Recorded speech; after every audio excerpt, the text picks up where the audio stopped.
Starting a brand can be fantastic. But running a smooth business, well, that's where the magic happens. Today, we'll be flipping the switch so your business can run stronger and smarter. In this episode, we'll check out what's buzzing in the world of marketing. Next, how to install the right systems to keep your business running smoothly. Then, a small business that's making big moves. And of course, our Bourbon brand of the week. Well, looks like it's time to get this brand or their business powered up. So let's get branded. Cheers. The BrandProof podcast is on. The BrandProof podcast is on. The BrandProof podcast is on. Here's the BrandProof podcast show. Welcome back to BrandProof, where we are helping small businesses become legendary. So, Lindsay, before we start off, how are you doing today? I'm doing so well, Ryan. How are you? I'm doing excellent. You know, we recently launched our first interview with Rachel Kaiser at Baptist Healthcare. Mm-hmm. And honestly, I thought it turned out great. I don't know about you. I do too. I mean, she knocked it out of the park, and she just gave so many good tips on branding, marketing for small business owners and the healthcare industry. So, absolutely. But let's get to the main question of the day. All right. What in the world are we sipping today? Oh, that's the important stuff now, isn't it? Yes, always. Basil Hayden 10-year. Basil Hayden 10-year. Yes, and we'll get into the rest of it later in the show, but you want to try it? Yeah, let me take a little sip here. Ah, that is excellent. Mm-hmm. Oh, I really like that. Yes, yes. All right, well, for you guys at home, if you don't mind, please give us a little like or subscribe or comment down below, because as we keep going through all these shows, our main goal is to help out small businesses and with their marketing, branding, advertising, creative. That's what we're trying to get to. And we're trying to break things down in kind of a simple, basic way so that you guys at home can understand more, where we're coming from and things like that. Don't you agree? To help their specific businesses. Like today, we're going to be talking about systems, strategy, and of course, some bourbon too. Yes. But we love to hear from you. So thank you so much for all the comments. We'd love some suggestions for future shows or future topics as well. All right. Well, before we get into everything, I'd like to start off this next little segment with our trending marketing headlines, because I know that mine that I found is a good one. Oh, mine is really good. Well, she'll probably outdo me, but anyways, let's see whose is better. All right? Let's do it. So let me go first, Lindsay, because, I know in this episode, we decided to divide up our trending marketing headlines. Usually I try to go through and scour the internet and try to find all kinds of different sorts of trending marketing headlines. But we tried to mix things up a little bit this time. I found one that I thought was good. And of course, she found one that she knows is better. I do. So, it's hilarious. So anyway, we'll start with mine first. And I learned a new terminology from mine. It's called vibe coding. Vibe coding. Do you know what vibe coding is? I do not. Yep, I didn't either. Vibe coding is when you open up an AI and you type in what you want, and whatever it spits out, that's what you go with. It's the vibe. There's no thought into it. It's just a nice vibe. No real thought into coding. Well, the company Fiverr.com, they're not big fans of this vibe coding. Courtney, can you pull up the website? We'll start there. Okay, not quite right. Fiverr's new brand campaign and a singing avocado shows why freelancers are key to vibe coding. In a spoof of an 80s hit, Nothing's Gonna Stop Us Now, new campaign highlights the demand for skilled freelancers to turn vibe-coded ideas into fully built websites and ideas. Okay, it's really hard for me to read the screen out there. Next time I got to turn the brightness up on our TV monitor.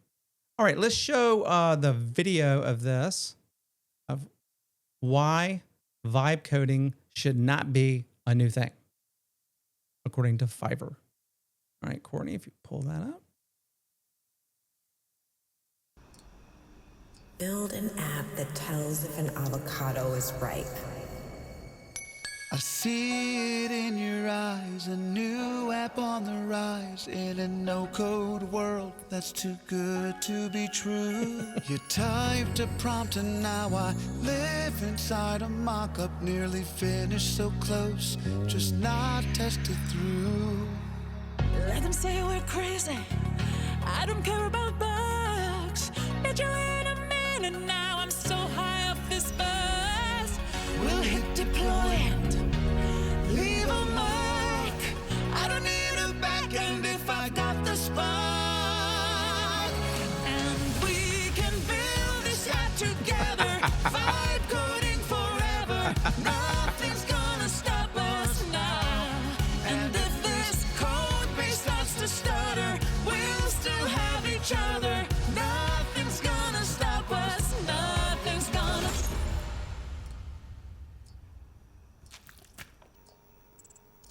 Build incomplete. It's a beautiful time to fall in love with your ideas. Help them come to life. Hire Fiverr experts to build All right, and market Courtney. your app. So you can see Fiverr is not a fan of this new trend, this vibe coding, where, as we've been saying throughout all of our episodes, that AI is good for a lot of things. I use it daily. Trust me. But I have to put a lot of thought into You still it. need the human element. Yes, you still need the human element. And without the human element, I have found that AI can be wrong more than right on a lot of things. Yeah, I mean, exactly. Because at the end of the day, it is a computer system, right? And Yeah, and I like the optimism of it because every idea I write in, that's great, that's wonderful, fantastic. But then if I were to say, tell me what the cons are, Right. and it spits out a long line of cons, and I'm thinking, why didn't you tell me that from the start? What if I didn't say, what are the cons? You know? Right. And I think Fiverr sees the future, right? Right. And they're trying to protect that future, because why would you need a company like Fiverr when people think, oh, I can just do it in AI? So Right. I think that they're counteracting that in a relatable way that's a little funny too. So I like it. Yeah, so whether or not you use Fiverr or not, it's basically the same. This point still stands. You need that human element, you know, for AI. Yes, you do. Right. Okay. So that was mine. That was my little cringe of the week. So Are you you're ready next. for mine? Yeah. Okay. For my headline, Ryan, this just happened. And if I was the PR department or even the C-level suite, I'd be like, ouch. But if I was a teenager, I'd be like, where can I get it? Have you heard about what had happened? Any hint? That hint? No, I don't know anything about what you're talking about right now. I don't Okay. know anything. All right. So Courtney, pull it up. High Noon. Oh, I did read about this. They had their vodka Yes. seltzer and they put it in the packaging of Celsius. Yes, I did read about that late last night. I'm just so curious, like, how was it discovered? And, you know, before it was discovered, how many batches really went out? And what is the PR department going to do with this? I just can't wait. I don't know. Drink them. But if you were a teenager or less than This would be 21, gold. wouldn't you be like This would looking be all over like, gold. oh, okay, they said there was 12-pack, 12 fluid ounce cans at Modesto gas station. Like, I'd Oh be my running gosh. there. So anyway, yep. I wonder if those, you know, I wonder if those end up on eBay for like high dollar kind of stuff. Could you sell it as water? I know, It's and I'm just as wondering, like, water? did anybody lose a job over that, or lawsuits? And from a serious standpoint, if Well, you were a C-suiter with High Noon Celsius, what would you be doing right now? Well, there would be some press releases going out. There would be some videos being made. There would be some try to get to the front of this story as quickly as humanly Yes, possible. and legal ahead of it. consult too. Yeah, the legal. I mean, everything. I'm sure if we could be a fly on the wall for Celsius right now, I bet everybody's running. But I think they also could shift it to what you always say, humor is best, I really think their PR department, if they do it right and cover all their bases, I think they could shift it to a kind of humorous brand push for Celsius and our High Noon. But and as a business owner, I would be looking at how popular was this idea? Did we sell out of said item? And can we spin this off to create an alcoholic version of Celsius? Oh, yeah. Right? That we could market because we already know Right. that there might be some demand. And maybe like have the Celsius in a big oops and call it the oops badge or Yeah, something. something like that. That's what I would definitely do. So I hope you enjoyed it. I really enjoyed it. All right. Fun stuff's over. Now for a little education. Let's jump in and do a deep dive on branding. It's now time for our foundations of branding. Step 4, installing the utilities. Now, if you haven't watched prior episodes, each episode that we've run through, we've gone through different types of steps for like building the framework of a house. We started with step 1, which is surveying the land. Step 2, which is pouring the foundation. Step 3, which is the structure of your house or your business. And now step 4, installing the utilities. Kind of like when you install the pipes and the electric and things like that. So it's now time to get these systems up and running for your business. But you may already have anyways. And what do I mean by the systems up and running? Let's talk about content calendar. Let's talk about automation. Let's talk about email flows. These are the type of tools that you're going to need to free up some brain power, give you more time to focus on actually making money for your business. And let's start it off with installing the right tools. You're going to use automation to schedule emails and social media in advance. Why is this important to you? It's going to free up your daily workload by letting the software handle repetitive tasks. Now, what software are you thinking? Well, we don't really have time to go into it all, but I will give you a few suggestions. These are tools like MailChimp, ConvertKit, Buffer, or later can all automate emails or posts so you're not scrambling every day. Second tip, set up a content calendar so you're not having to wing it every day. Why is this important? Consistency builds trust with your audience. We cannot stress that enough. We have been saying that in every single episode that we've done so far. And remember, you can build one for free in Google Sheets, or you can use tools like Trello, Notion, or Asana with pre-built templates. These 2 points alone can change how your business flows day to day. But let's take it a step further. So let's make your systems work for you. Capture emails and use them to nurture your audience. Why, you ask? Email is still one of the most effective ways to build trust and drive sales. So what are you going to do? You're going to start with a lead magnet and use platforms like MailChimp or Flowdesk to send welcome sequences or offers automatically. Track results and adjust based on performance. Why? If you're not measuring what's working, then you're just guessing. So most social platforms and email tools have built-in analytics. You need to use them, test them, learn, and improve over time. Remember, your business might be running, but without the right systems in place, well, it's kind of like driving a car, but with the parking brake on. You don't want to do that. You know what I mean, Lindsay? I do, Ryan. And those are really good points. I mean, Thanks. yeah, personally speaking, I've found myself not wanting to like invest the time or the energy in putting the systems in place. But It does take a while. Yeah, on the front end. But I've always found that if I do that or a business does that, that it's just so much easier in the long game. It really is. It's kind of like, well, it's like building a house again. You have to have the right plans in place before you even start. Right. And it's looking at what you already have, because it doesn't mean necessarily you have to download all of these new tools and, systems out there. You might already have it at your disposal. Right. Like Meta Business. It does a lot of things, right? You can schedule on it, but you can also look at your analytics. There are really so many tools out there that can help you guys free up some time. And like I said, some that additional brain power. I mean, I know your main focus is on getting the business up and running and making money. So why not have some automated things helping you to Make do life that? easier. Make life easier.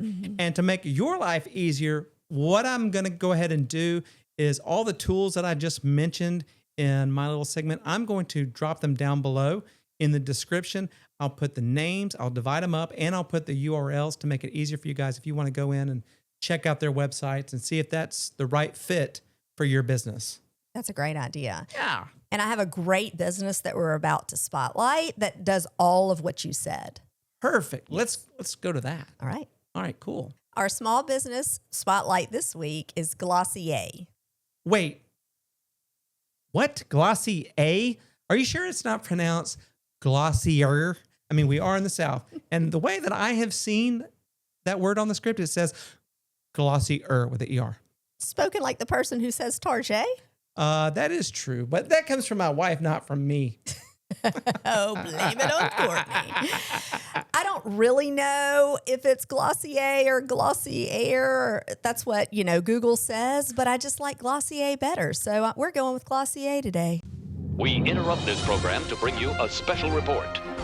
In American English, it's said as Glossier, Glossier. Now, in British English, it's generally said as Glossier, Glossier. Now, it looks really French. In French, it would be said as Glossier, Glossier. So, Glossier or Glossier. And now you know, make a brand. Okay, well, what in the wide, wide world of sports is Glossier? I thought you'd ask. And it is a skincare and makeup line. But their focus or their ethos is makeup second, your skin is first. Okay, wait just a second here. Why are we talking about a skincare line?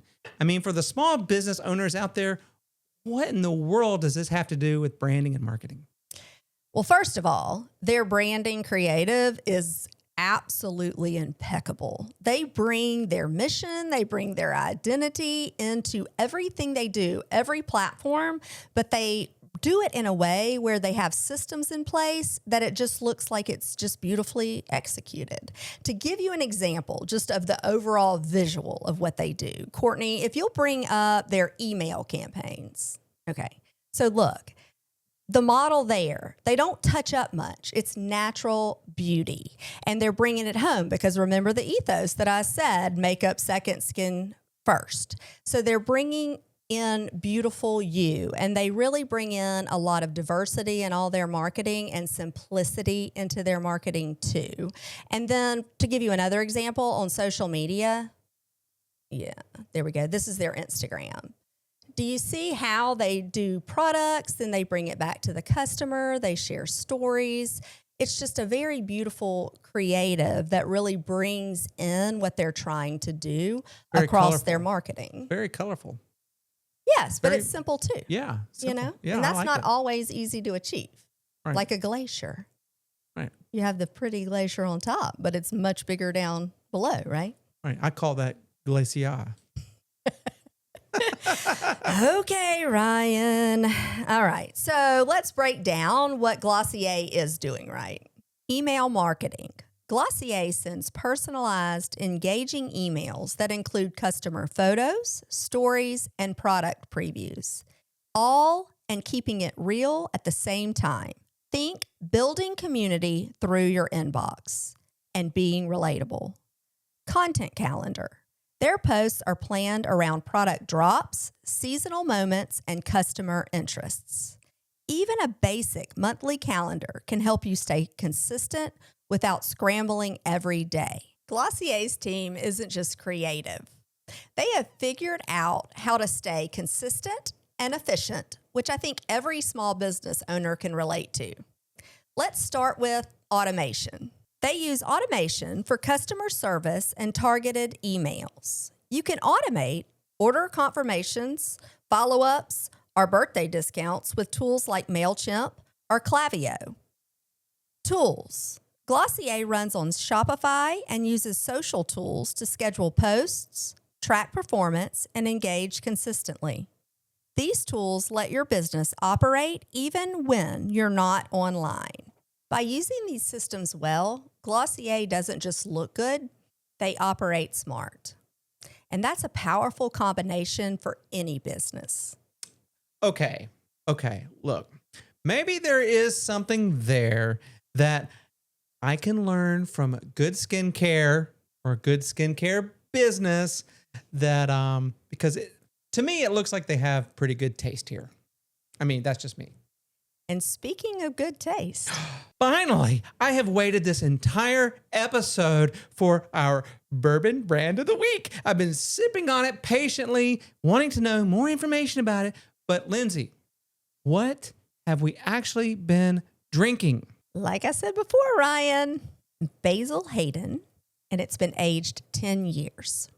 Basil Hayden. I've totally forgot. All I do know is that this has been one heck of a drink.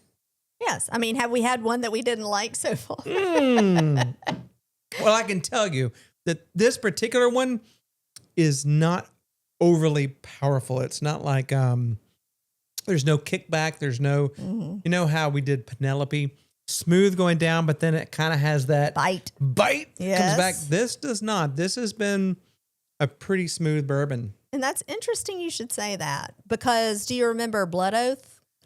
I will never forget Blood Oath. Right, BrandProof? No. And Frank August? And Frank August. You know, I like BloodProof better than Okay. Frank August. Believe it or not. I don't know why, but it liked me too. Okay. Well, let me just tell you what I learned when I've always been a Basil Hayden fan, let me just say, because it has a distinctive like spice taste. Right. But I've never tried the 10-year collection. I'd seen it. Right. It used to be a special release, by the way. And I do want to say, guess who makes Basil Hayden?